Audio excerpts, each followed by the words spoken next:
Gaudon guztioi eta eskerrik asko etortzeagatik. Denok dakikun bezala, elektrizitate enpresa espainiarrek hainbat urte daramatzaten Mexikon eta Guatemalan megaproiektuak eraikitzen. Natura, herri indigenak eta emakumeak errespetatu gabe. Euren helburu bakarra dirua irabaztea da.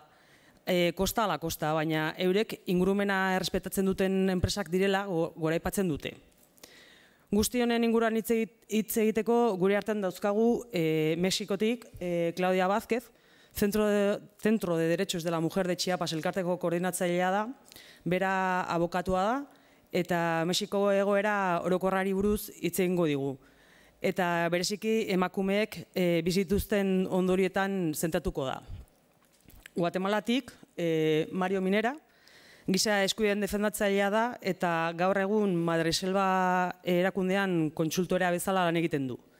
Madreselva erakunde ekologista da eta 18 urte daramatza Guatemalako natur eta biodibertsitate aberastasunaren defentsa lan egiten. Eta Goienarretikan, Olatza Zurza eta Eban Agirre. Goiener energia sorkuntzako eta kontsumoko kooperatiba da. Eta kontsumitzaile gisa multinazionala energetiko horiei aurre egiteko ditugun alternatibak azalduko dizkigu. Como estaba comentando, para hablar un poco de los efectos que tienen las transnacionales españolas en Guatemala y en México y las alternativas de consumo eléctrico que tenemos, contamos con nosotras con Claudia Vázquez. Ella es la coordinadora del Centro de Derechos de la Mujer de Chiapas, abogada de profesión, y ella va a centrar su participación en el efecto que tienen sobre todo en las mujeres y en las mujeres chiapanecas y mexicanas en general. De Guatemala contamos con Mario Minera, él es defensor de derechos humanos y actualmente es consultor de la organización ecologista Madreselva. Organización que lleva más de 18 años trabajando por la defensa de la biodiversidad en Guatemala y de la naturaleza allá. Y para mencionarnos las alternativas de consumo eléctrico que tenemos aquí en Euskadi, contamos con Olatza Zurza y con Iván Arregui, que nos van a explicar un poco qué es Goiener y qué podemos hacer nosotras como consumidoras. Así que, cuando queráis. Inicio. Buenas tardes a todas y todos. En el caso de México, con las reformas que han habido, fue una apertura para la entrada de las transnacionales. Fue abrir nuestras puertas de par en par para que pudieran entrar todas las empresas transnacionales que quisieran, sin realmente tener ningún requisito legal, de una manera que nos permitiera a nosotros, como mexicanos y mexicanas, el poder tener como también la legitimidad en relación a nuestros derechos humanos que tenemos. Uno de ellos ha sido todo lo que ahora se está dando en relación con lo que tiene que ver con las reformas energéticas. La energía ha sido la entrada también de las empresas españolas. Esto ha generado diferentes impactos a nivel de las comunidades o de nuestros pueblos indígenas en nuestros propios territorios, pero también tiene un impacto diferenciado en relación a nosotras como mujeres. En relación a los pueblos indígenas, está llegando a romper con este tejido social con el que contábamos, tratando de recuperar nuestra cosmovisión que tenemos nosotros como pueblos indígenas, con todo lo que hay a nuestro alrededor en esta relación intrínseca que tenemos con los recursos naturales, pero con todo el territorio que poseemos también, y con todo lo que nuestros ancestros nos han dejado. Esto ha generado que a nivel interior se genere mucha división en nuestras comunidades debido a que quienes se aceptan ante la pobreza y la crisis que se vive también en nuestros territorios mexicanos, por el dinero que llegan a ofrecer las empresas, que sea una manera fácil de entrar y de poder cooptar, ya sea a líderes o autoridades comunitarias o a personajes que generan cierta fuerza para poder generar este dominio hacia las demás personas, que esto hace de que sea más fácil de poder cooptar a ciertas personas en nuestras comunidades indígenas. En relación también a todo lo que genera, es todos los daños ambientales que esto genera posteriormente, lo cual nunca se logra visibilizar cuando las empresas entran a nuestros territorios. Se habla de todo lo bueno que se puede ofrecer, haciéndose mayor énfasis en el recurso económico, en el pago mensual o la retribución que se hará ante los daños que se puedan generar. Sin embargo, en la realidad, esto nos ha dejado a nosotros como mujeres y como pueblos al ver que después de cierto tiempo hay un incumplimiento también en los contratos que se logran firmar con estas empresas. Es cierto que ante la necesidad, lo último que se logra revisar son los contratos que se realizan. Es más fácil la obtención del recurso, de todo lo que en ese momento se puede llegar a vender o ofertar por parte de las empresas y del propio gobierno mexicano ante las comunidades, sin hacer hincapié en las afectaciones que posteriormente esto va a traer. Esto también ha llevado a que haya una pérdida de la identidad campesina.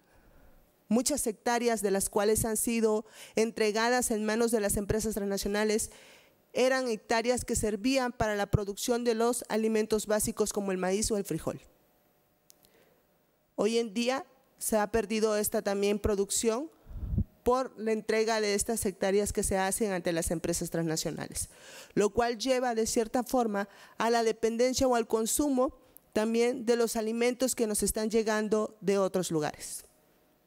Al ya no producir nuestros propios alimentos, sino el generar la dependencia hacia el consumo de las otras empresas que también están llevando hacia nuestro lugar.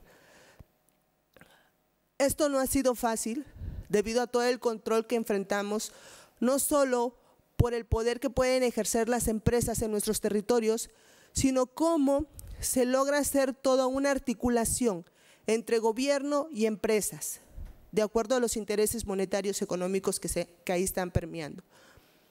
Por un lado, nos enfrentamos a todo el despojo de nuestras tierras y territorios a nivel como pueblos indígenas, pero también tenemos que enfrentarnos a todo el proceso del control que se genera ahora por la militarización o por la Guardia Nacional.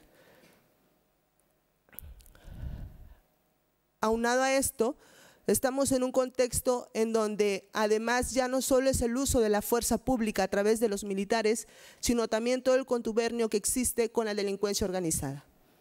Hoy en día vemos mucha presencia de grupos armados que anteriormente no se veían en nuestros territorios, que hoy en día vemos cómo ha pasado también a ser un papel importante del narco en nuestros territorios para facilitar todo este control que puede vivir y ejercerse a nivel de la comunidad.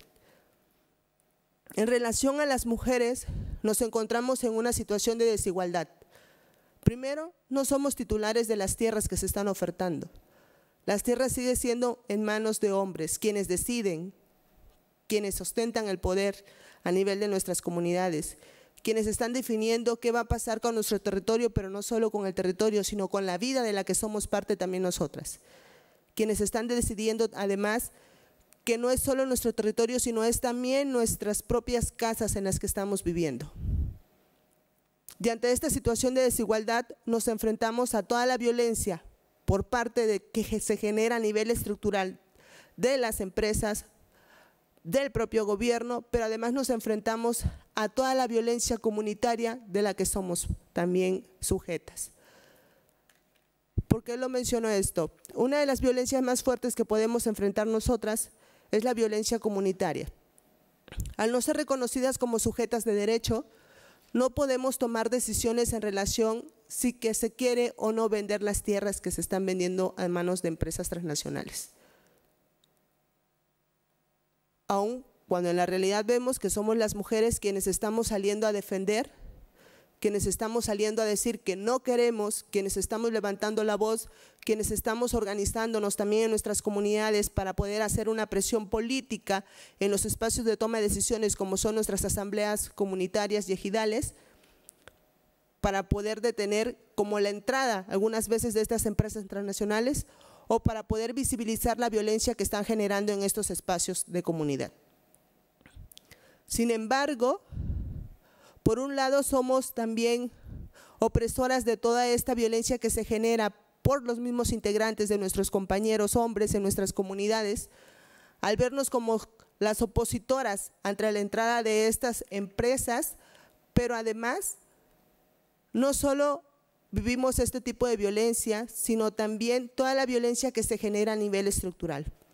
Con la entrada de la militarización, con la entrada de los narcos o la delincuencia organizada, también nos estamos enfrentando a ser acosadas sexualmente, a ser esclavas por unos pesos que se pagan también porque se considera que cuando llega alguna empresa transnacional va a generar una fuente de empleo, se apertura un mayor espacio también de alcoholismo y de drogadicción cerca de las comunidades en las que vivimos, y además también se genera todo este proceso que nos puede llevar hasta la violencia feminicida.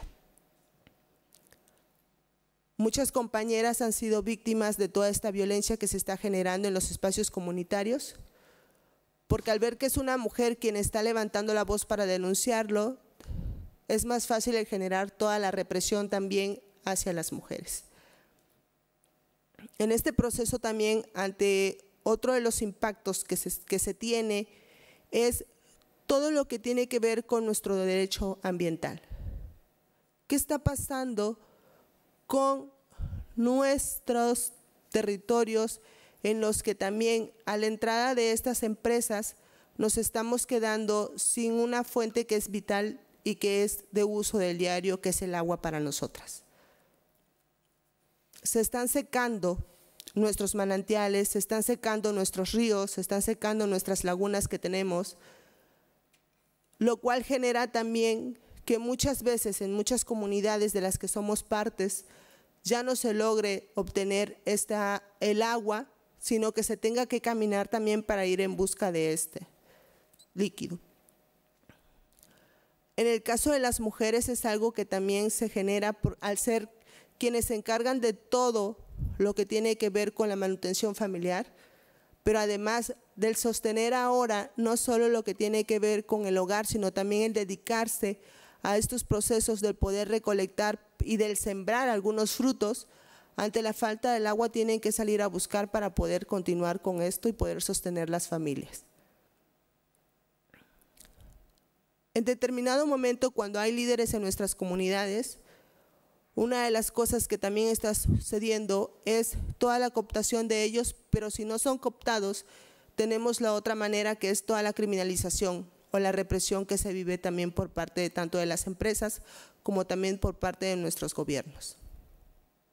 Hoy en día vemos que las estadísticas nos están mostrando que hay un mayor índice de asesinatos de defensores y defensoras de derechos humanos, de defensores y defensoras de la tierra y del territorio.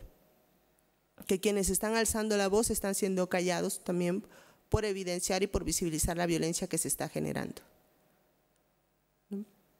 Sin embargo, aún ante todo este contexto de violencia que se vive, creo que está siendo muy fuerte en la exigencia de los derechos humanos que tenemos, tanto individuales como colectivos. Que lo que buscamos es realmente que se respeten nuestros derechos humanos que tenemos. El uso del derecho a la consulta está siendo algo que se usa demasiado por las empresas transnacionales.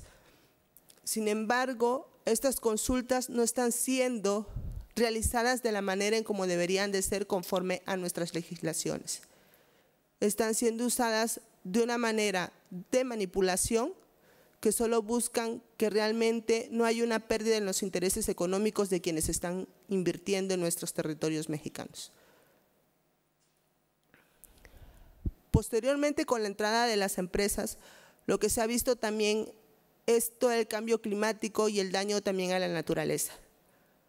Prueba de ello es todo lo que sucede en el Istmo de Tehuantepec, que muchos de ustedes saben con toda la entrada de las empresas eólicas que se están generando ahí, en donde eran demasiadas hectáreas las que habían, en donde muchos campesinos han perdido su propia identidad porque han decidido venderlo por un pago de 12,500 mensuales o menos, y que posteriormente se han dado cuenta que lo único que están generando es todo un daño, tanto al medio ambiente, pero también un daño personal. Los ruidos que estas eólicas generan es tan fuerte que para la gente que vive ahí cerca está generando todo un proceso de contaminación y de enfermedades que anteriormente no existían.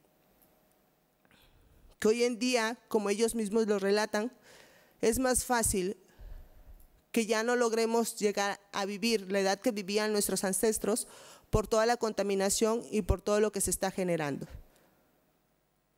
Aunado a esto también está toda la muerte de los pájaros, de las aves que están cerca ahí, lo cual está también generando mucho daño ambiental en estos territorios, porque esto nos lleva a que ellos tampoco cumplan con su función que tienen, lo cual está haciendo que realmente únicamente se sostengan hoy en día a un pago que pueden dar las empresas y esperar para sobrevivir a eso, en esta dependencia económica, y dejar a un lado como todas las otras maneras de sobrevivencia. Lo decía al principio, todo el cultivo propio que se hacía hoy en día ya no se está generando. Se ha vuelto toda la dependencia más al pago puntual que pueden hacer las empresas. Consideramos que es importante el poder visibilizar todo este daño que se está teniendo, tanto a nivel de nuestros derechos humanos, pero también de los derechos ambientales. Es importante que cuando hablemos de energías sustentables, tomemos en cuenta también la sustentabilidad propia que hay en los pueblos indígenas. No podemos hablar de una sostenibilidad o de una sustentabilidad llegando a lidiar con cosas con las que no estamos preparados, con las que tampoco son de una manera que permitan realmente el ejercicio de nuestros derechos como pueblos, sino que realmente tienen que tener un impacto que realmente beneficie a la población indígena y que no vengan como a desarticular o a desorganizar este proceso que se está teniendo en la vida comunitaria, que no vengan a generar mayor violencia y en este caso específico hacia las mujeres. Consideramos que tiene que haber un desarrollo, pero un desarrollo que parta de la misma interpretación y de las mismas necesidades que nosotros estemos planteando como pueblos originarios, y que no sea a base de los intereses económicos que se van generando, sino más bien de lo que buscamos también nosotros como desarrollo. Faltan muchas reformas por hacerse a nivel de las legislaciones mexicanas y consideramos que estas reformas llevarán, lejos de beneficiar y el reconocimiento de nuestros derechos económicos que tenemos, además nosotros como pueblos indígenas de los Descas, llevarán en sí a reconocer los derechos que puedan tener más las empresas transnacionales. Que la apertura viene más fuerte y por tanto también nosotros tendremos que estar como más al pendiente de los impactos que puedan seguir teniendo. Como mujeres sabemos que es mayor el impacto que vivimos, que la violencia cada día es más fuerte, que al no ser sujetas de derechos ni al ser reconocida como tal, pero estamos profundizando no solo una desigualdad de género, sino que también nos coloca en una desigualdad de clase y de etnia, que nos está llevando también a que se profundice mayor la violencia sin que haya un reconocimiento de ella como tal, y nos está colocando en una situación de mayor vulnerabilidad. Al vivir ya no solo una violencia directa, sino toda una violencia estructural de la que somos sujetas también y de la que estamos siendo parte también como mujeres, ¿no? Que en repetidas ocasiones hemos visto que al no ser consideradas como dueñas o como titulares de la tierra, se nos está dejando sin poder tomar las decisiones correspondientes. Decisiones en las cuales se está afectando nuestro territorio, en las que estamos viviendo como mujeres, pero que además se nos está excluyendo del poder participar con voz y voto en estos espacios en los que se está tomando. Actualmente, cuando hablamos de estos espacios de decisiones, estamos hablando de nuestras asambleas, y que son los espacios en los que se realizan consultas. Y en estas consultas, mayoritariamente quienes están participando son hombres. Las mujeres, al no ser titulares de la tierra, se nos está dejando sin la posibilidad de poder participar en este espacio de toma de decisiones. Pero además, como decía hace un momento, son consultas que tampoco se están generando de acuerdo a la legislación. No se nos informa desde antes realmente todos los impactos que se va a tener. No hay una información clara, además, por parte de las empresas por todo lo que se piensa generar, sino que únicamente se nos está llegando a generar un proceso de manipulación y de control en nuestros territorios. Y se nos está llevando también a generar dependencia ante la pobreza por el pago que se hace, únicamente sacándonos de todo nuestro proceso que también nosotros vivimos, haciéndonos parte como además en muchas de las ocasiones ante la implementación además de estos megaproyectos, al volvernos obreros de quienes nos están pagando, a que nos volvamos empleados de estas mismas empresas transnacionales en nuestros propios territorios, ¿no? Los daños que hoy vivimos han sido daños muy fuertes y ante ello es evidente que tendríamos que visualizar que realmente las empresas que están entrando en nuestros territorios están entrando con toda la legitimidad que les puede otorgar el propio Estado mexicano. Que aun cuando haya algunas luchas que logran detener las concesiones que se están otorgando, estamos viendo que cada día está siendo más fuerte la represión que también se está generando. Que se han podido detener algunas concesiones al ver que no cumplen con los requisitos legales, pero que aunado a esto también estamos viendo el cómo se sigue generando todo un proceso de corrupción en nuestras entidades. Muchas veces no son los nombres que aparecen de las propias empresas, sino se usan otros nombres para la implementación de los proyectos. Y cuando nosotros buscamos la información, que además es un derecho que tenemos a tener la información, no aparece como tal el nombre de la empresa, sino aparece otro nombre. Y esto nos lleva a que esto también nos coloque en un momento, en un estado del poder no defendernos y tener una visibilización totalmente clara de qué es lo que está generando esa empresa.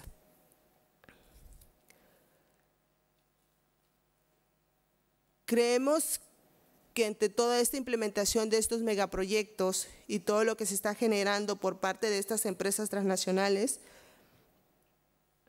nos está llevando a acabar con lo que hay en nuestros recursos naturales, pero además a romper con la colectividad que tenemos nosotros como pueblos indígenas. Y dentro de esta colectividad nos está llevando a que seamos las mujeres nuevamente quienes estemos viviendo una mayor violencia, a quienes se nos esté vulnerando mayormente nuestros derechos, pues si en ningún momento se nos reconoce como sujetas de derecho, no podemos hablar de una lucha como tal. Estamos hablando en la defensa de nuestros derechos colectivos, pero dentro de esos derechos colectivos nos está viendo también el impacto que está teniendo de manera diferenciada en nuestros propios cuerpos como primeros territorios. Nos está evidenciando el control que se ejerce no solo por quienes están mediados por todo este proceso, sino incluso el control que hay dentro de nuestras propias comunidades. No se logra identificar además cómo toda esta violencia está viniendo a vulnerar nuestros derechos que nosotras tenemos, legitimado por las mismas leyes que hay en nuestro país, ¿no? Creemos que es importante tener claridad y ser realmente informados de los impactos que tengan que generar las empresas transnacionales en nuestros territorios, para que si hay una aceptación en su momento sea una aceptación clara y no sea de esta manera en cómo se han generado, que ha sido a través de engaños, que ha sido a través del propio uso de la fuerza, que ha sido a través incluso a través de la mediación de quienes están ejerciendo toda esta violencia, ya sea a través de la militarización o de los grupos de delincuencia organizada. Que sigamos siendo los pueblos quienes tengamos el control de nuestros territorios y que no se haga a través de todo este control que se está permeando por parte de la militarización.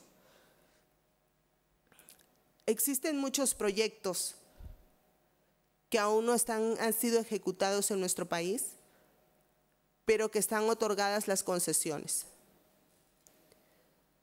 Estos proyectos, de igual manera, en determinado momento buscarán la ejecución de todo lo que se les ha otorgado como a través de los permisos y las licencias que se hacen, y sabemos que esto va a generar un mayor impacto en la vida comunitaria,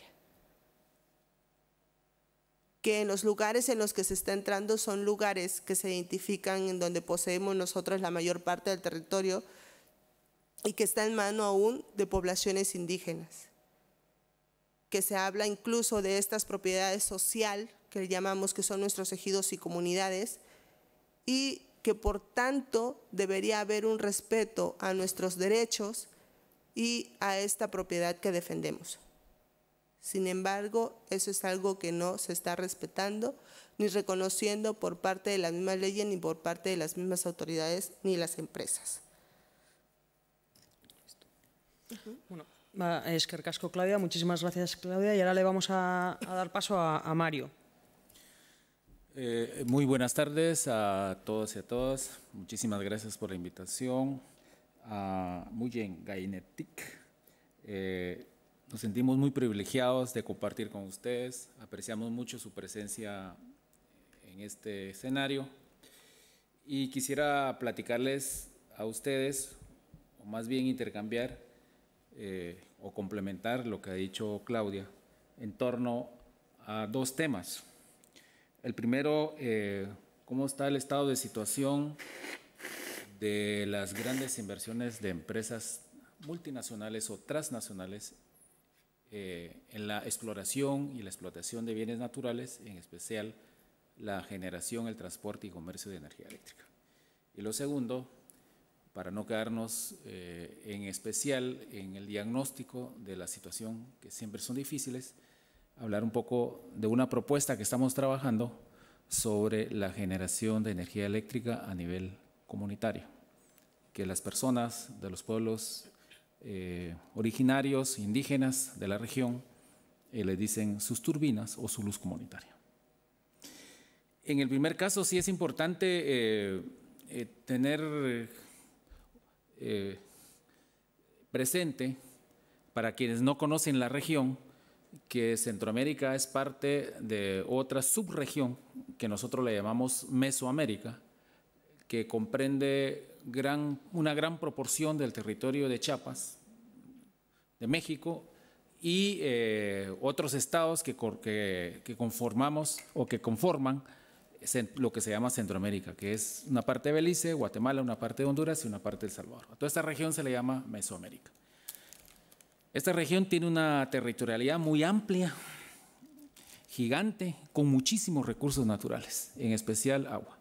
Y en esa región, desde hace muchísimos años, miles de años, florecieron culturas indígenas, en especial la cultura maya. Le contaba a mis colegas hoy al mediodía que mucho de ese conocimiento se está concentrando en universidades de Estados Unidos y con tecnologías muy avanzadas han logrado hacer una especie de peinado de todo el territorio, leyendo todo lo que se encuentra oculto en lo que existe todavía de selvas o en el subsuelo, y han logrado identificar en esta región muy concentrada en la frontera entre Guatemala y México, en la parte norte, más de 69,000 ciudades indígenas que aún no han sido exploradas. Entonces es una región de muchísimos pueblos indígenas que compartimos tanto del lado mexicano en Chiapas como del lado de Guatemala. Para el caso de Guatemala la historia ha sido más que difícil, sumamente difícil. Por lo menos en México han tenido momentos históricos en los cuales los pueblos han alcanzado dignidad y se les ha reconocido. Para el caso de Guatemala, desde la época de la instalación de la colonia, para los pueblos originarios esto ha significado el despojo de sus territorios. El despojo en esas épocas se concreta en la usurpación del territorio, entendido el territorio básicamente para ese momento como el suelo. Y se concreta en términos muy especiales en Guatemala, que ese suelo, ese territorio, esa extensión queda concentrada en propiedad en manos de poquísimas familias. Se genera el fenómeno del latifundio y genera el fenómeno del minifundio, que quiere decir poca tierra para muchísimas personas y muchísima tierra con vocación de cultivo en manos de pocas personas. Y aún así, la Constitución Política de la República de Guatemala garantizó la propiedad privada individual, como es lo normal en todos nuestros estados, entre comillas, y también la propiedad privada colectiva para los pueblos. Y en este último periodo resulta que en estas regiones donde fue empujada a vivir la población indígena, porque era perseguida por múltiples razones, sometida a muchísimo tipo de violencia, ya mi colega aquí Claudia explicaba en especial la violencia específica contra mujeres, pero en estos territorios resulta que de un periodo de la historia moderna para acá están concentrados muchísimos bienes naturales, en especial agua. Hay mucha generación de agua todavía. Y por supuesto que comenzaron a llegar las empresas transnacionales a hacer negocio, como en la época de la colonia, con los poderes económicos, a fundar empresas ad hoc y comenzar a extraer los bienes. Y los bienes se comenzaron a extraer primero del subsuelo. La propiedad de los bienes naturales que están en el subsuelo, por fortuna, en la Constitución de Guatemala, todavía la garantiza en manos del Estado, lo que quiere decir que todos son de uso y dominio público. Los pueblos saben eso, lo han entendido bien e igual han comprendido que teniendo esos preceptos legales, esa normativa legal presente, más una interpretación de lo que les pudiera sugerir la aplicación del convenio 169 que está referido a esto, podía dar lugar a exigirle al Estado de Guatemala, miren, por favor, nos informan de las licencias de exploración, de las licencias de explotación que ustedes están entregando a esta cantidad de empresas. Usufructos que se dan, y esa es una pena decirlo públicamente, de manera gratuita. Es decir, por 25 años, por 30 años, entonces ahí se comienza a usufructuar, a sacar todos estos bienes, sin informarle a los pueblos y, por supuesto, sin consultarles si quieren o no quieren que esos bienes puedan ser sustraídos. Por supuesto que si hubiera consulta, todavía estamos con la duda si respetarían el consentimiento que resultara de la consulta. La experiencia de Guatemala es muy difícil, es muy complicada. La violencia rompió todo el tejido social, afectó el tejido social, en especial de los pueblos. Todavía estamos en la pelea por el acceso a la justicia, todavía estamos en la pelea por la resignificación de la memoria histórica. Guatemala es el país en América Latina que ha logrado colocar en juzgados, aunque esto parece increíble decirlo, a mandos militares de la década de los 80 que perpetraron delitos de lesa humanidad, todo tipo de delitos de lesa humanidad y delitos que ofenden la dignidad de todos los seres humanos sobre la tierra, o sea, el delito del genocidio. Hubo condenas, la primera condena por delito de genocidio contra mandos militares, se probó la autoría intelectual. El delito de genocidio no se puede probar en lo material, sino tiene que probarse en lo intelectual, que quiere decir dio la orden para perpetrar eso y que el delito configuraba las 5 características. Ahora estamos en la etapa tercera del juzgamiento del delito de genocidio. Entonces ha sido muy difícil esto, sumamente difícil, y los pueblos lo han entendido, saben que tienen que significar su memoria histórica, saben que tienen que proteger su territorio, han entendido que tienen que gozar y disfrutar los bienes que le da el territorio que aún les queda, y saben también muy bien, sin que personas extrañas se lo vayan a decir, de que tienen derechos como pueblos, son sujetos de derechos colectivos y los pueden ejercer. Entonces toda esta configuración ha dado cosas muy interesantes en el país. Y paso a lo segundo. En una comunidad del norte del país que se llama, un departamento que se llama Quiché, hay una región muy específica, todavía boscosa, con muchísimas cuencas. Aquí sí es importante explicar que el territorio hay que verlo no en la significación plana, como a veces uno lo ve en los mapas, sino en su significación de cuencas. O sea, los territorios pueden parecer planos, pero están conformados por muchísimas cuencas. Y las cuencas, hoy por hoy, cuando se está en la pelea de la protección de los derechos ambientales, es el factor central de la garantía de, ya ni siquiera de la crisis climática, ¿va? De la garantía de contener, digo, este cambio climático es de la garantía de contener la crisis climática que nos está tocando vivir. Entonces, en esa región que se llama Zona Reina, fueron concentradas poblaciones civiles no combatientes perseguidas por muchísimos años en la época del conflicto. Y después de la firma de los acuerdos de paz, en Guatemala se firmaron los acuerdos de paz en el 29 de diciembre de 1996. 2 años después se le entrega una territorialidad a estos pueblos que fueron perseguidos por más de 10 años. Ellos se reasentaron en esas comunidades, en esa territorialidad de muchísimas cuencas, rodeados, porque había muchísimas comunidades ya asentadas ahí, ligados o relacionados con los regímenes militares. Y ahí estas poblaciones, que se llamaron comunidades en población y resistencia, eran acompañadas, por cierto, por algunas ONGs también de aquí del pueblo vasco y unas de las Islas Canarias, acompañadas en esta situación tan difícil y complicada. Y en un diagnóstico comunitario que hicieron, sale que necesitaban luz eléctrica, porque el Estado de Guatemala hasta el día de hoy las tiene olvidadas. No hay servicio de energía eléctrica. A un lado, a menos de 10 kilómetros, está la hidroeléctrica más grande, que es pública, y a menos de 4 kilómetros está una gran hidroeléctrica privada. Y aún así, no tienen el servicio de energía eléctrica. Por eso ellos plantearon, necesitamos energía eléctrica. Inauguraron su primera turbina comunitaria en el 2012.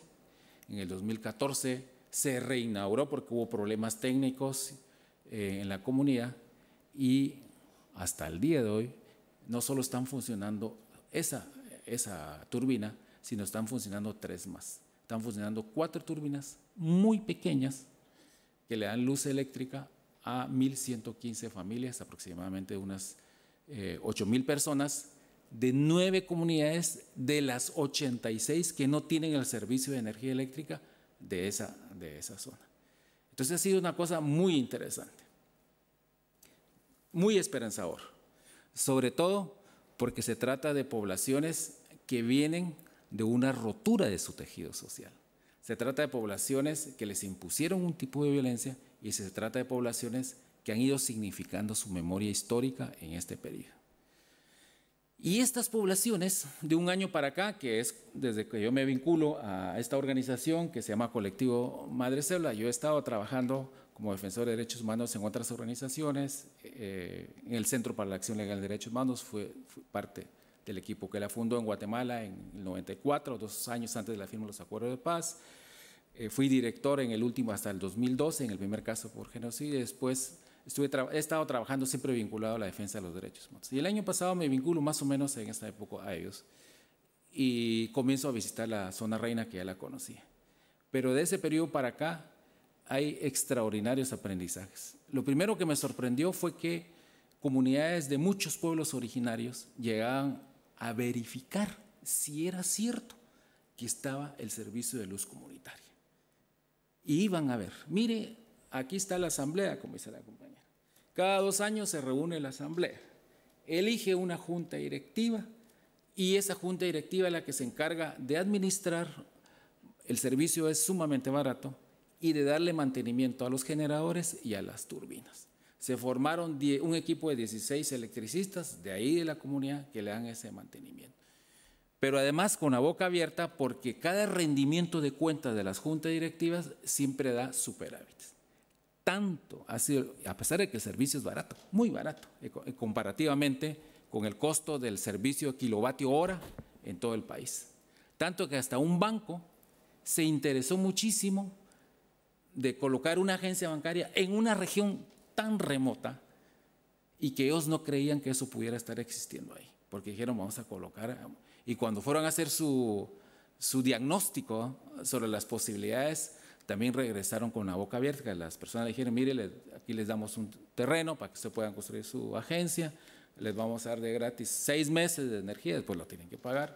Y ahorita están con un proyecto muy interesante que también nos tiene a todos con la boca abierta, que es de introducir internet comunitario, porque ya las empresas comenzaron a colocar sus internet público, se comenzaron a aprovechar de eso. Lo que les quiero contar es que las delegaciones de comunidades de muchísimos pueblos fueron a ver cómo administran el dinero, cómo trabajan los electricistas, cómo funcionan los generadores, cómo funcionan las turbinas. ¿Es cierto que tienen luz eléctrica en los caminos? Sí, aquí están los postes, aquí está el tendido, o sea, toda la distribución. Y es cierto que tienen luz eléctrica en las casas. Sí, mire, aquí está el contador, vengan a ver todo el servicio domiciliar. Y es cierto que ustedes cobran, sí, mire, ¿y cómo se hace para cobrar? Mire, viene el electricista, el contador, y hace una manual. No es computarizado de que pasan una tarjeta manual, ahí pum, ya hacen las cuentas y llevan ahí, uno va a ver el escritorio, todo el control con todas las tarjetas de cada familia. Y entonces comenzó eso a crecer en las comunidades, se comenzaron a reunir, hubo mucha información de esto y después de la información comenzaron a hacer consultas. Es un ejercicio que para un teórico diría, esto es autodeterminación de los pueblos. Sí, es cierto, pero aquí una necesidad y una urgencia los lleva a compartir información, a compartir en términos de asamblea. No estoy hablando de reuniones de asambleas en los cuales se informa, se cuenta y se toma decisiones. Y hoy por hoy se está en la gestión de un proyecto también grande de energía eléctrica para 86 comunidades, que no llega ni siquiera a 1 megawatt. Sí les tengo que contar que en la legislación nacional, y ya lo explicaba un poco también la compañera, es que los empresarios, cuando hicieron su ley de electricidad para tener el control de la generación, el control del transporte y el control del comercio, que la mayor parte de quienes tienen ese dominio del negocio también tienen propiedades, son latifundistas, dijeron, bueno, que la ley autorice la instalación de hidroeléctricas arriba de los 5 megawatts y que libere y deje sin autorizaciones toda la producción abajo de 5 megawatts. Es decir, porque ellos querrían tener sus pequeñas turbinas para su consumo, digamos, en sus fincas, en especial para el cultivo del café. Y lo dejaron ahí, va. Entonces, los pueblos han aprovechado esa oportunidad que les ha dado la normativa nacional y están generando, la más grande tiene 75 kilowatts. Son pequeñas turbinas. Ni siquiera juntando la producción de las cuartos llega a un megabyte. Son como 235 kilowatts lo que se están produciendo. Para las 1.115 familias. Lo más caro es los postes y el tendido eléctrico. Lo más económico es las turbinas, los generadores y las tuberías. Y a diferencia de las hidroeléctricas que están entrando en Guatemala, con el apoyo de muchísimas transnacionales, es que no desvía los ríos. Cuando una hidroeléctrica grande, como las que están funcionando en Guatemala, privadas, toma control de un río, el Estado les ha dado usufructos por 50 años. Es el caso de un río que está en el norte del país, que se llama Cabón, tiene 8 hidroeléctricas sobre su cauce. Muchas de esas hidroeléctricas tienen capital de esta península, ¿no? ¿Qué sucede con estas hidroeléctricas? Que agarran el cauce, dicen, según los estudios de impacto ambiental que ellos han hecho, el 85% del cauce y dejan el 15% del cauce para el río, que le llaman el caudal ecológico. Pero cuando uno va a ver los ríos, con ese 15% realmente el río es inexistente, ¿va? Entonces afectaron toda la cuenca. No solo afectan la parte baja de la cuenca, sino que afectaron lo que se llama, lo que los ambientalistas llaman las áreas de recarga hídrica de las cuencas que están en la parte alta y afectan también las partes intermedias de la cuenca. y hacen aquellos grandes embalses de agua para generar 70, 80 megabytes para el consumo del mercado, ¿no? Y los ríos van perdiendo fuerza, pero no solo pierden fuerza, sino que se pierde la vida orgánica del río. Entonces el agua la pueden embalsar acá, la sueltan 1 kilómetro, 2 kilómetros más adelante, la vuelven a embalsar, la sueltan otra vez, la vuelven a embalsar. Y entonces cuando uno mira las fotografías aéreas, uno ve embalse, embalse, embalse, embalse, y aquella cuenca casi árida, con aquellos churritos de agua que van a los lados. Y a las comunidades indígenas que están ahí se les prohíbe el acceso al agua. En el caso de las turbinas comunitarias o la luz comunitaria, las comunidades tienen acceso al agua y son muy celosas en cuanto al uso del agua, porque se está utilizando, ellos lo saben muy bien, que los tubos, según los diámetros, pueden llevarse un 20 hasta un 25% del caudal del río. Casi no se nota, el río sigue existiendo y con ese agua que se entuba es que se mueven las turbinas y regresa inmediatamente. Y así han ido innovando una serie de cosas en el país, lo cual ha dado grandes lecciones, porque primero ha significado lo que en Guatemala hemos llevado la defensa del territorio. Y la defensa del territorio no entendía nada más como el uso del suelo, sino entendido también como el uso de lo que está en el subsuelo. Segundo, está generando toda una conciencia ciudadana, se puede decir, de la importancia que tiene la protección de las cuencas. Y dentro de las cuencas, las partes altas de las cuencas, donde están ubicadas las zonas de recarga hídrica. Es decir, proteger bosques. Como me decía un representante y también una gran lideresa comunitaria que reiteradamente es amenazada, que está muy clara de lo que quieren.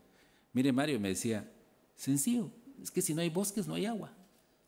Y si no hay agua, pues no van a haber ríos. Y si no hay ríos, pues ¿cómo vamos a estar nosotros aquí proponiendo? Si nosotros queremos, el problema de ellos ya no es la posibilidad de generar energía eléctrica. El problema de ellos es cómo se hace para proteger bosques en zonas de recarga hídrica. Y cómo se hace que si vas a botar un árbol por una necesidad, que haya una compensación con la persona para que esta persona no sienta que se le está afectando un interés. Esa fórmula es la que todavía no se ha encontrado. Lo que se ha avanzado muchísimo es en las estrategias de uso de las técnicas que ofrece la agroecología como medios para proteger todas las partes intermedias, valga la redundancia, de las cuencas, y con ello dar pasos no solo para obtener algún tipo de ingresos por algún tipo de cultivo muy especializado, sino que también dar pasos para garantizar la soberanía alimentaria.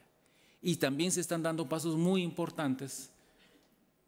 Creo que si en un año nos volvemos a juntar aquí, les estaría contando que los pasos más importantes que se están dando ahorita es el saneamiento de los ríos, porque están contaminados. Hay que trabajar mucho en el saneamiento de los ríos, hay que trabajar mucho en el tema de las estrategias que dan las técnicas de agroecología para garantizar la soberanía alimentaria, y hay que trabajar mucho en la restauración y la protección de los bosques de las partes altas de las cuencas. Y seguro van a tener energía eléctrica. Entonces, esto comienza ya a aparecer como un signo de estas nuevas esperanzas que para el caso de Guatemala uno podría pensar, después de todo lo que ha sucedido en el país, de ese inmenso dolor, de ese desgarramiento del tejido social, de esas luchas por llevar ante los tribunales de justicia a los responsables materiales o intelectuales de delito de lesa humanidad o genocidio, y después de haber recorrido tanto historia, o de las amenazas de despojo del territorio, que comienzan a aparecer situaciones que son diferentes para la historia del país.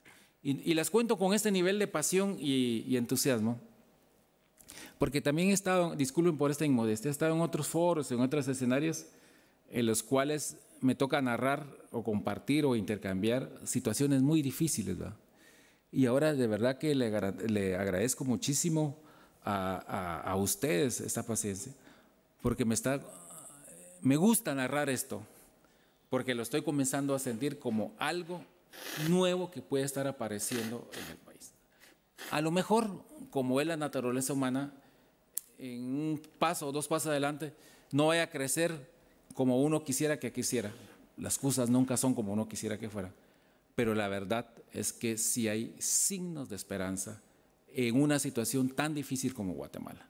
En una región en la cual, ya explicaba la compañera, donde se entremezclan una cantidad de intereses tan perversos, ¿verdad? Que provienen de grupos de estructura del crimen organizado, donde se mezcla la trata, el narcotráfico, el tráfico ilegal de migrantes, con capitales aparentemente lícitos, pero que están ahí porque tienen grandes privilegios fiscales. Esa mezcla de intereses condiciona el establecimiento de presidentes, congresos, y que son realidades más o menos parecidas con la de Chiapas y que generan muchísimas violencias, en especial contra las mujeres. Pero en medio de todo esto surgen situaciones tan positivas. Antes de llegar por acá, acaban de haber elecciones en Guatemala y toman posesión el 14 de enero todas las autoridades de elecciones generales de municipalidades, diputaciones y la presidencia.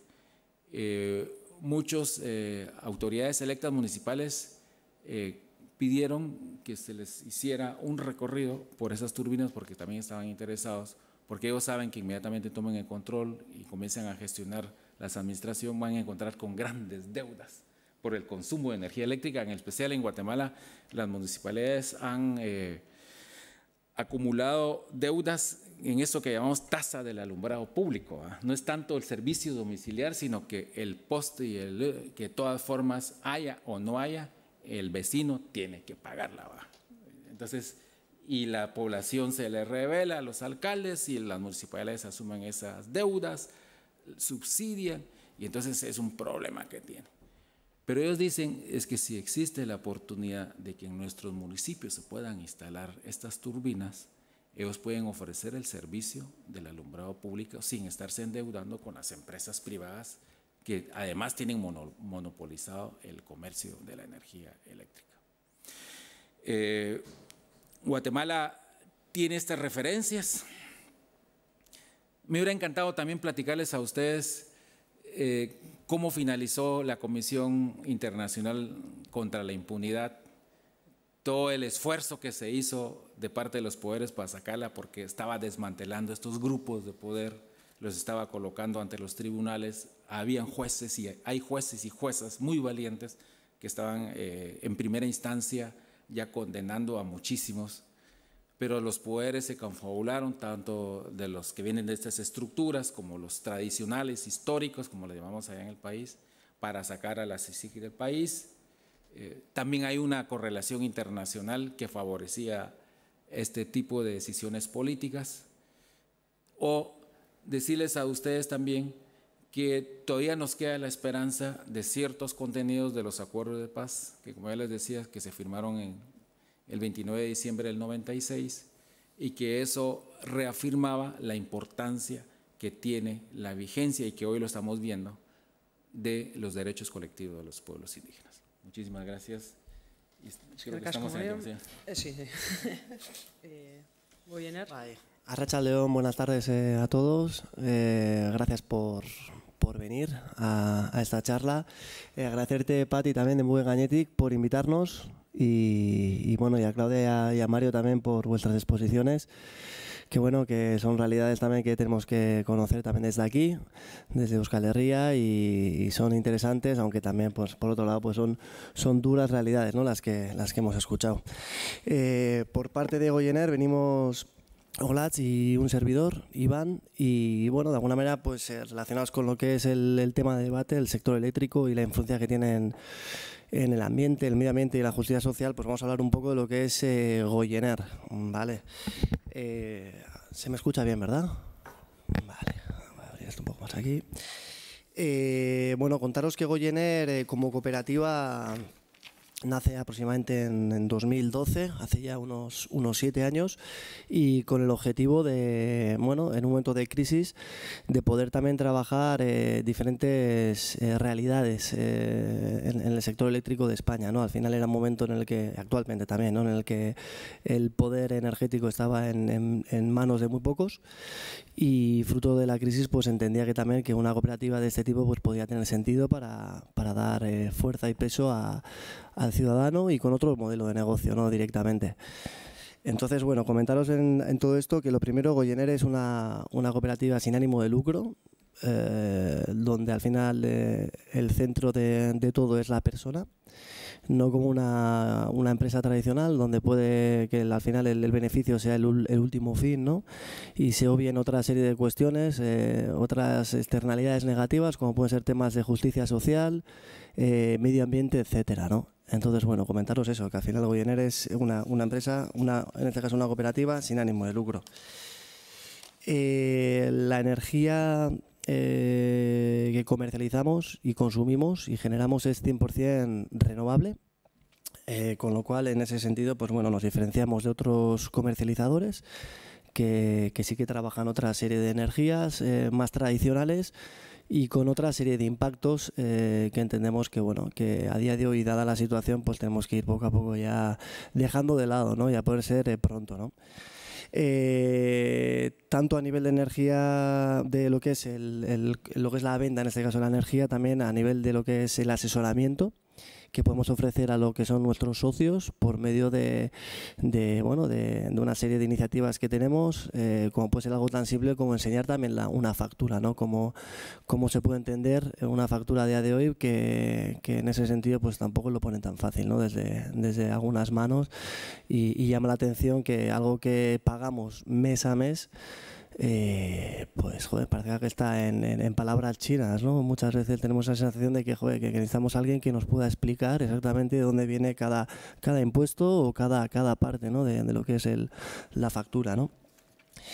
Y por otro lado, bueno, lo que es ya a nivel de mercado eléctrico, bueno, trasladaros que lo que es el sector está dividido, digamos, en 4 ramas, 4, digamos, pilares, donde tradicionalmente han estado en manos públicas hasta hace no relativamente muchos años, donde lo que son, en este caso, donde veis en la diapositiva, la parte de por cierto, se me olvidó deciros, lo que es la presentación está en euskera, ¿vale? Y os estoy trasladando todo en castellano. Si tuvierais alguna pregunta o lo que sea, ya me preguntaríais, ¿vale? Lo que es a nivel privado se ha llegado a liberalizar lo que es la parte de la generación y la comercialización de la energía, ¿vale? Y lo que es el transporte, temas de alta tensión y distribución media y baja tensión está todavía a día de hoy en manos públicas, ¿vale? Goyener forma así pues parte de lo que es la parte de Sorkuntza a nivel de generación, de creación de energía 100% renovable, y digamos en esa última parte que veis ahí al fondo de comercialización, ¿vale?, de energía renovable. Lo que es a nivel de mapa de estado, a nivel de distribución, veis ahí que al final está en pocas manos lo que es el poder, y está bastante regionalizado, ¿vale? Por un lado, Unión Fenosa, distribución, la antigua Gas Natural, pues bueno, que la veis ahí que está en lo que es en la parte de Galicia, cerca de lo que es Madrid, Castilla-La Mancha también, Iberdrola, que al final aquí básicamente es Iberdrola la que opera en nuestro territorio, y ya veis también que en otros como La Rioja, Castilla y León, parte de Extremadura, Castilla también La Mancha, Comunidad Valenciana, Murcia, etcétera.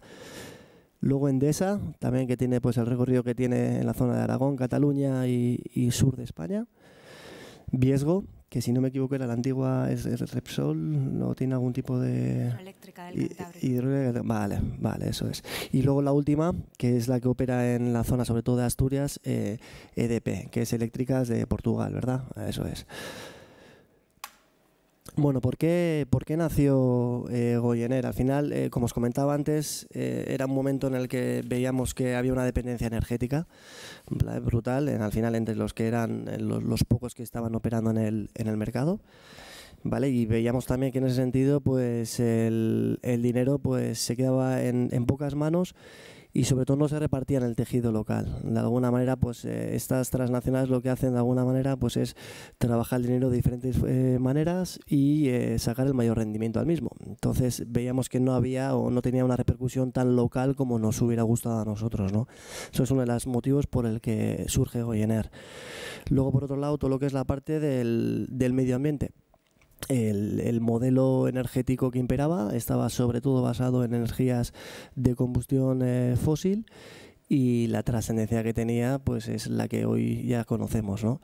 Luego políticamente también ha habido una serie de situaciones como el impuesto a sol que se dio en su día, que al final tampoco facilitaba el hecho de que cooperativas como Goyener pues también pudieran ir poco a poco también naciendo y ejerciendo también el mercado, ¿no? Como os decía, falta de lo que es, ¿cómo se dice en castellano? Una burujabetza. Autodeterminación. Sí, eso es. Lo que es el poder al final de soberanía energética, correcto. Un poco relacionado con el primer punto que os he trasladado.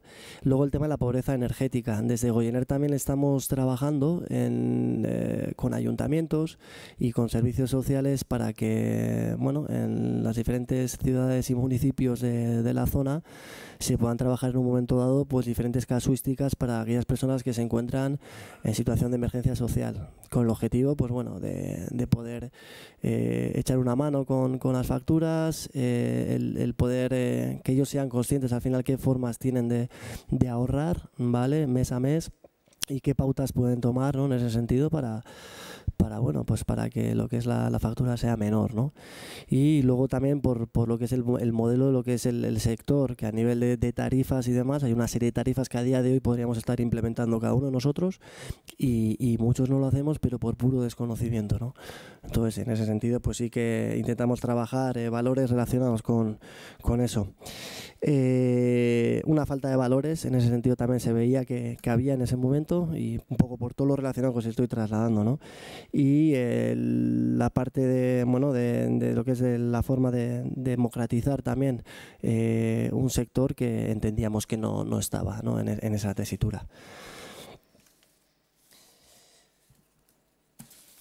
Uno de los objetivos que tenemos nosotros como Goyener es considerar pues la energía como un patrimonio básico, ¿no? Al igual que puede ser otros sectores como el tema de la alimentación, que ya se ve que desde hace ya muchos años también se trabaja el poder de tener un alimento local y de temporada, ¿no? Pues en ese sentido también que la energía pues pueda estar también más localizado, ¿no? A nivel ya tanto de distribución como incluso de generación, ¿no? Ya Olacho os explicará un poco más tarde, un poco a nivel de Goyener, que no es solo la asociación, pues qué otras cosas estamos haciendo también en temas de generación. Os comentaba eso, el tema que sea un proyecto local, con el objetivo también de que tenga un desarrollo económico local.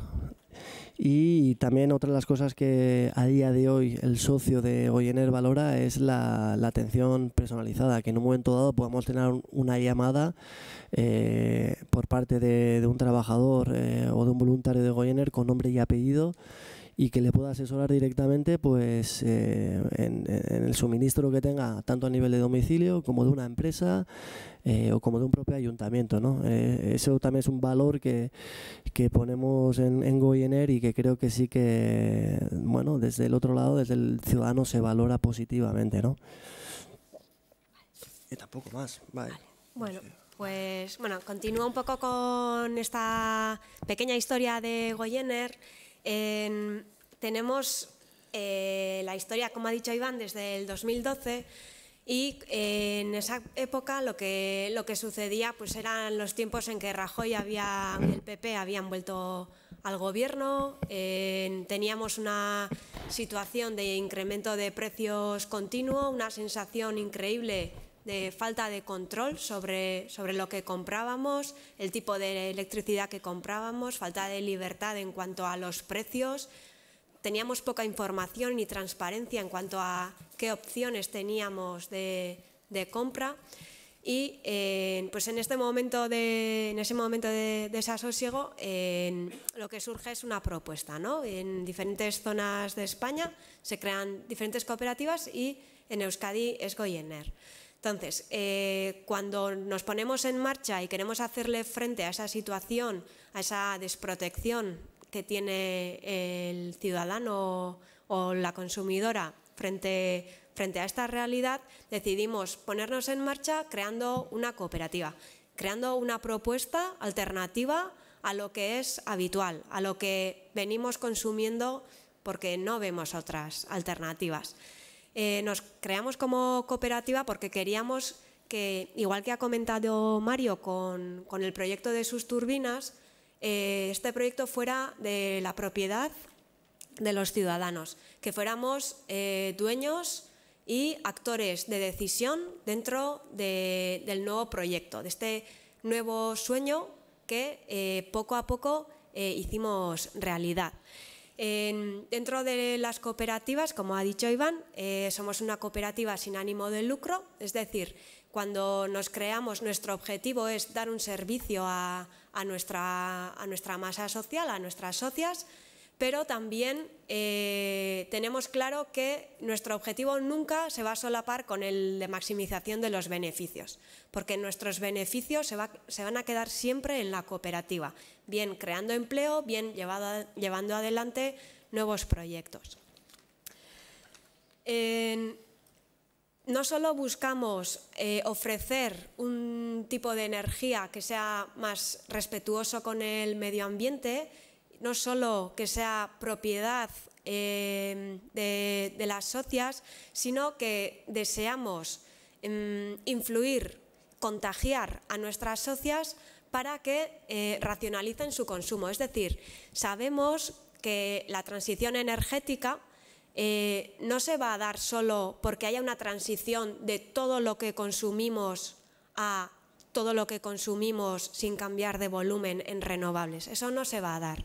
Si queremos una transición energética, si queremos seguir viviendo en nuestro planeta, sabemos desde el minuto cero que necesitamos cambiar de fuentes y pasar a las renovables, pero no solo eso, sino que necesitamos reducir drásticamente el nivel de consumo que tenemos en los países del norte. Entonces, muchas de nuestras charlas pues hablamos de cómo se puede reducir, de sobre todo hacer reflexionar sobre qué consumimos, cómo lo consumimos y por qué lo estamos consumiendo. Entonces, sí que buscamos ser un poco un acicate para que nuestro entorno, pues en general, Euskadi, consuma menos energía. Queremos concienciar a la ciudadanía en ese sentido y también informarla. Solemos hacer el chiste de que queremos formar e informar. Muchas veces, aunque tengamos mucha información en nuestra mano y la tenemos gracias a Internet y demás, necesitamos una estructura mental previa, como cuando Iván ha contado cómo es el sistema eléctrico, ¿verdad? Tenemos, por un lado, los generadores. Luego está el transporte de alta, luego está la distribución y luego está la comercialización. Si este esquema no lo tenemos claro, no sabemos muy bien qué estamos contratando, qué partes hay en la factura. Perdón. Un momento. Gracias. Como ha dicho Iván, se han liberalizado, han pasado a manos privadas lo que es toda la generación de electricidad y, por otro lado, todo lo que es la venta de la electricidad, que es la comercialización. Goyener surge como un vendedor de electricidad, como una comercializadora. El resto sigue estando regulado, quiere decir, el Estado, la Administración, establece los precios que se van a establecer para esas actividades, pero en realidad esas actividades las desempeñan empresas privadas.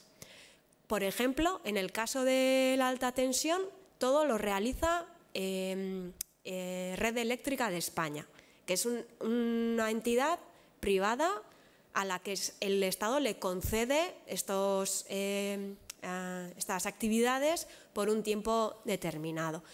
Cuando estamos hablando del mapa de distribución, lo que estamos hablando es de las empresas privadas a las que el Estado les otorga el derecho y la obligación de realizar esa distribución.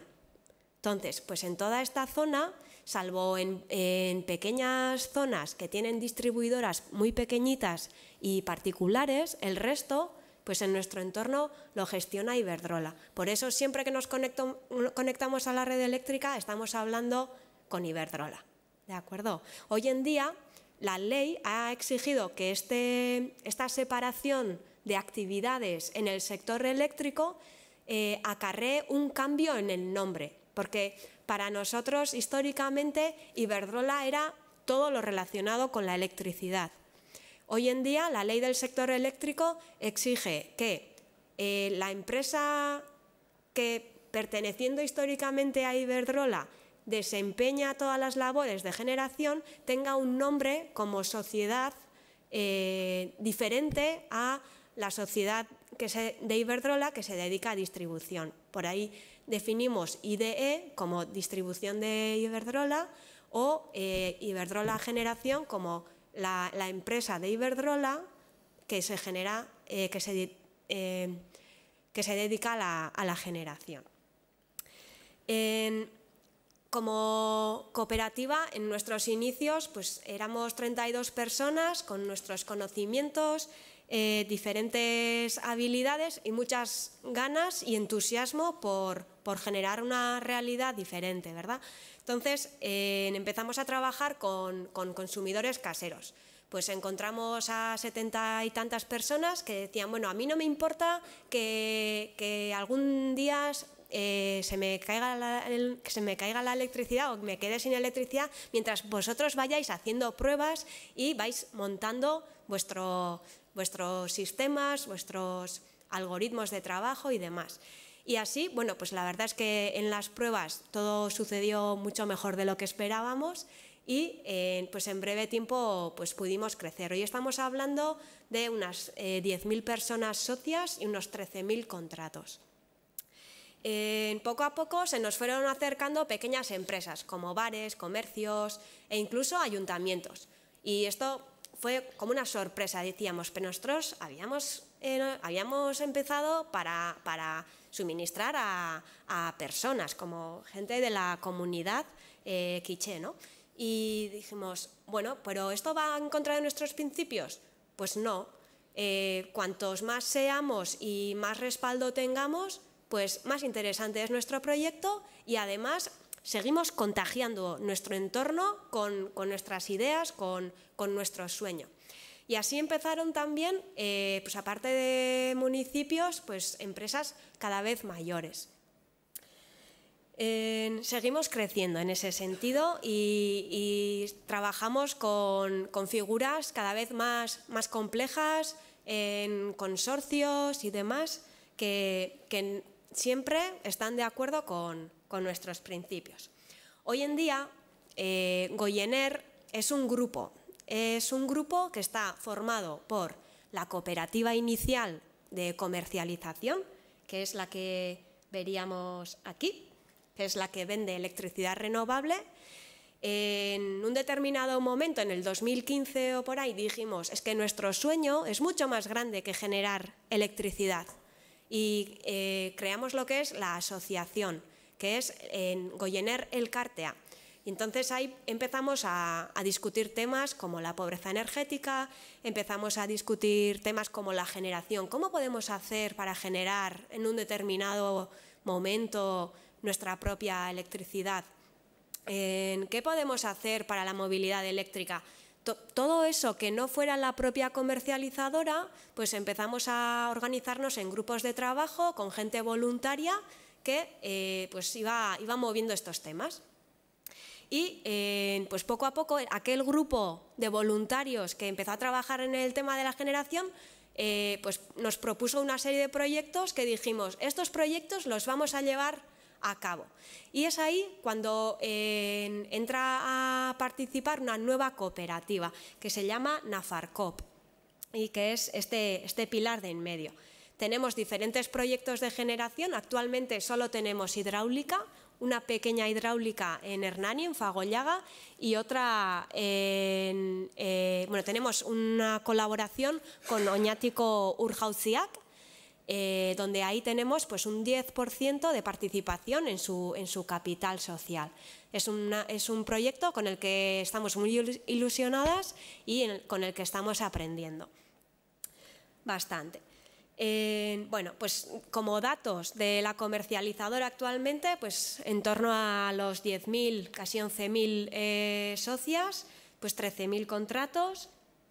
Desde el punto de vista de generación tenemos casi 600 pequeños inversores. Nuestra forma de realizar aportaciones es a partir de los 100 euros. Queremos que todos los proyectos sean muy participados, de manera que nunca se dé una situación en la que un determinado agente o inversor pueda tomar las decisiones por su interés o por de forma unilateral, digamos.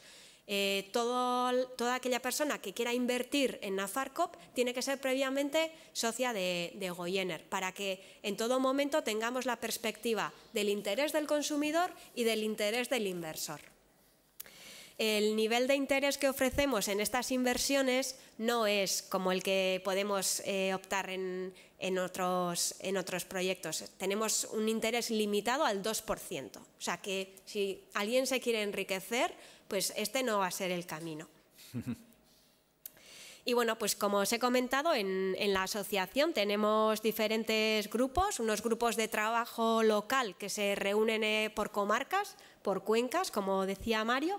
Pues en Guipúzcoa también va por cuencas el asunto. Y luego grupos pues más temáticos, como podéis ver, pues el tema de administrativo, tema de procesos internos, temas de comunicación, temas de sistemas informáticos, todo lo que sea innovación en el ámbito de la transición energética y acción social. Y bueno, pues como ha dicho Iván, nuestro objetivo es dar un servicio cercano y que interese a la ciudadanía. Poco a poco, afortunadamente, nos hemos podido desplegar por casi toda Euskadi y Navarra. Tenemos oficinas en todas las capitales e incluso en Ordizia y un punto de información en Vera. Y bueno, pues poco a poco pues vamos creciendo y ahí podéis encontrar personas que os pueden informar de la comercializadora, de los proyectos de generación, de cómo va la asociación y de pues todos los temas de innovación en los que pues quien tenga tiempo libre y ganas de compartir pues puede enredarse. Y bueno, estamos presentes en las redes y sin más, pues vamos a ceder el turno. Eskerrik asko. Ahora es vuestro turno. Si alguien quiere alguna pregunta, hausnarketaren bat. No sé si ha quedado algo por explicar o os ha entendido ya todo. Si no, bueno, yo sí tendría una pregunta para Claudia. Cuando ha comentado, por ejemplo, pues entran en unos ciclos de pérdidas de tierra a cambio de una cantidad de 12.500 pesos al mes por las tierras. ¿A qué equivale esa cantidad? ¿Cuánto dinero estamos hablando? Porque en pesos yo no me manejo bien. Euros es nada. De 20 o así. Okay. Ahora te digo,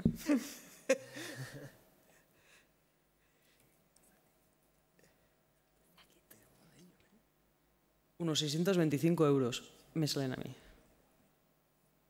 Sí. Que es prácticamente nada, comparado con las cotizaciones y con las ganancias que la empresa puede tener en relación a lo que hace, entrega en su momento a la población indígena, es nada, ¿no? en comparación de que yo como mujer o como hombre indígena, por ese dinero oferte mis tierras, es que para mí es perder todo. Y quien genera las ganancias, pues sigue siendo la empresa.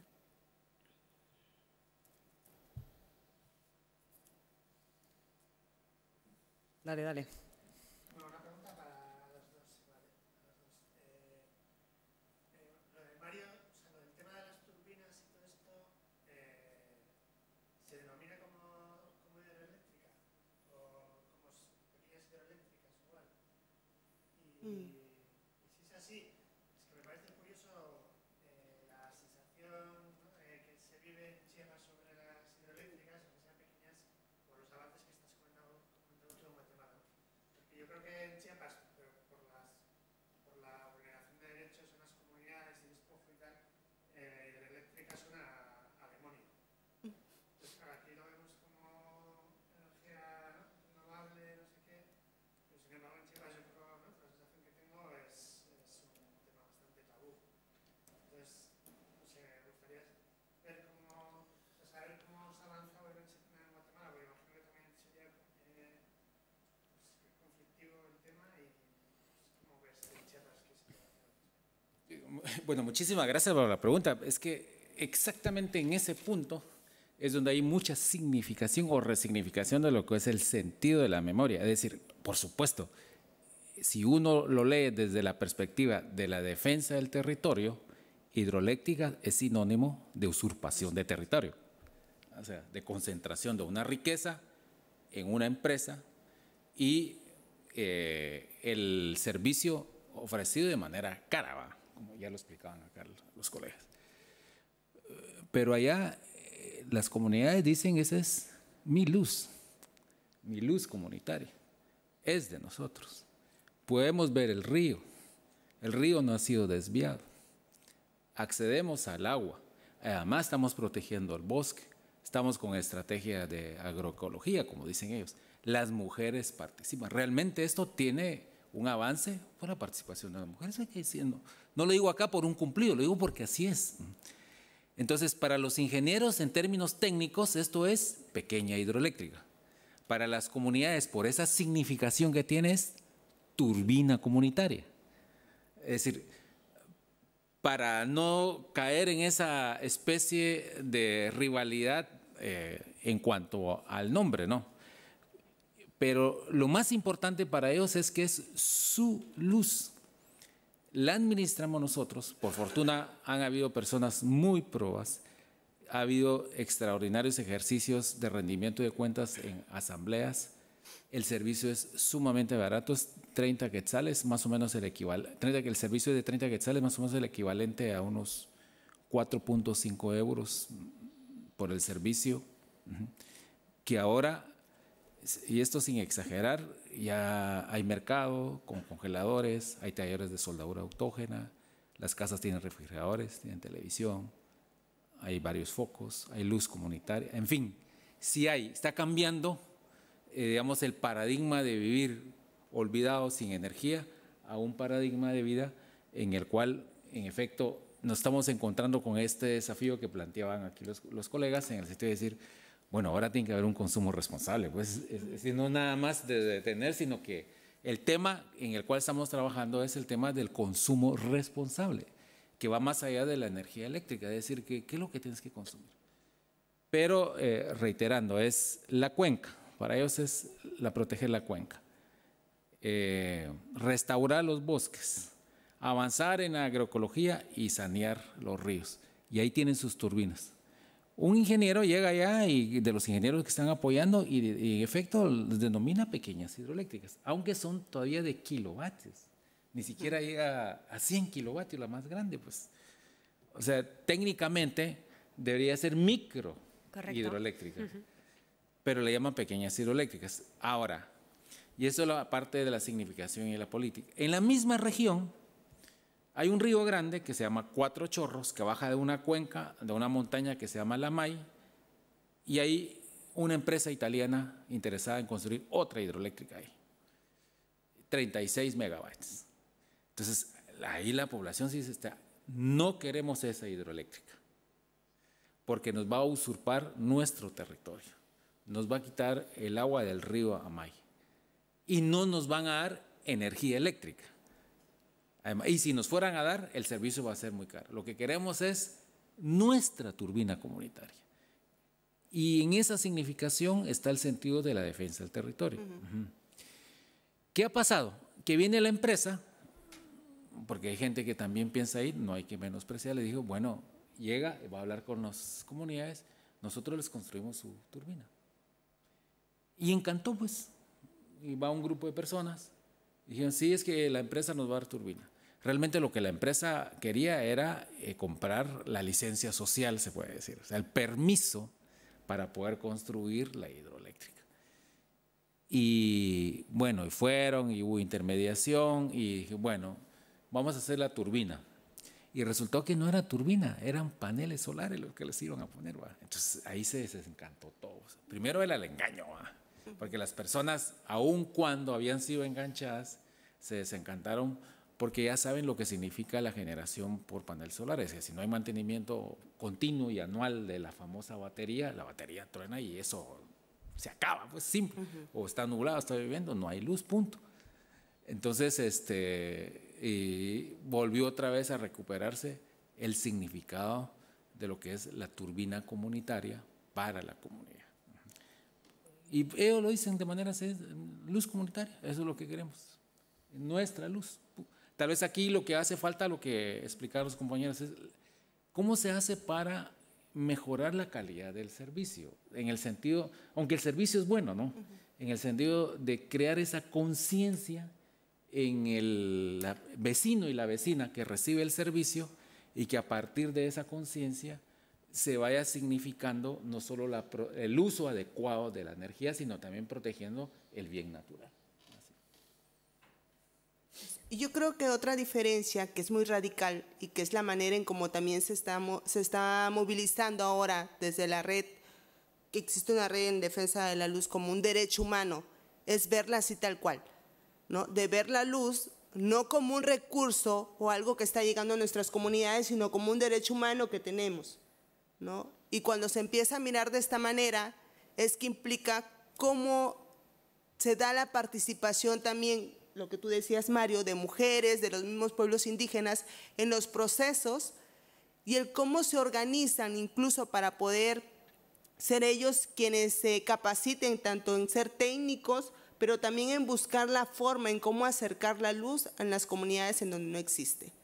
Que se busca que realmente la sustentabilidad sea para el pueblo, no para una empresa como tal.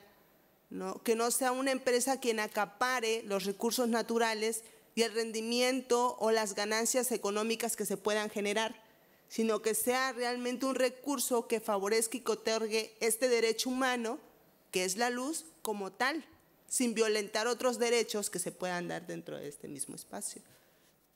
Por eso allá en Chiapas, sí, cuando se escucha hidroeléctrica, es que para nosotros es luchar contra alguien que está viniendo a querer implementar un megaproyecto en nuestros territorios, queriendo acaparar todo lo que haya ahí, buscando su beneficio, no buscando el beneficio de quienes estamos viviendo en ese territorio.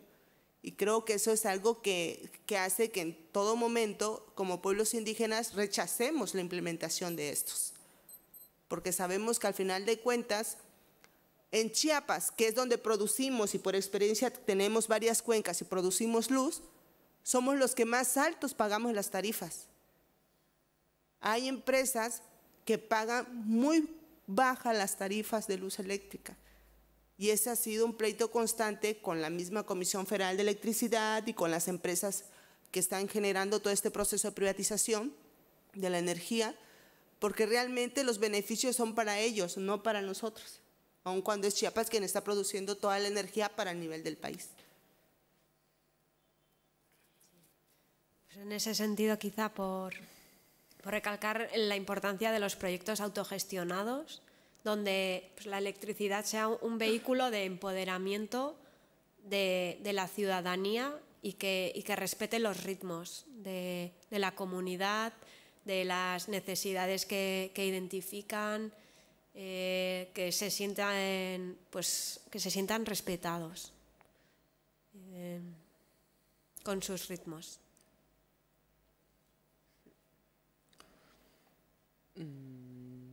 Bueno, nik uste ja amaituko egula ja, edo, bai ez? Bueno, eskerrik asko guztioi etortzeagatik eta a nuestras ponentes y a nuestros ponentes también darles las gracias por su participación eta hurrengo arte.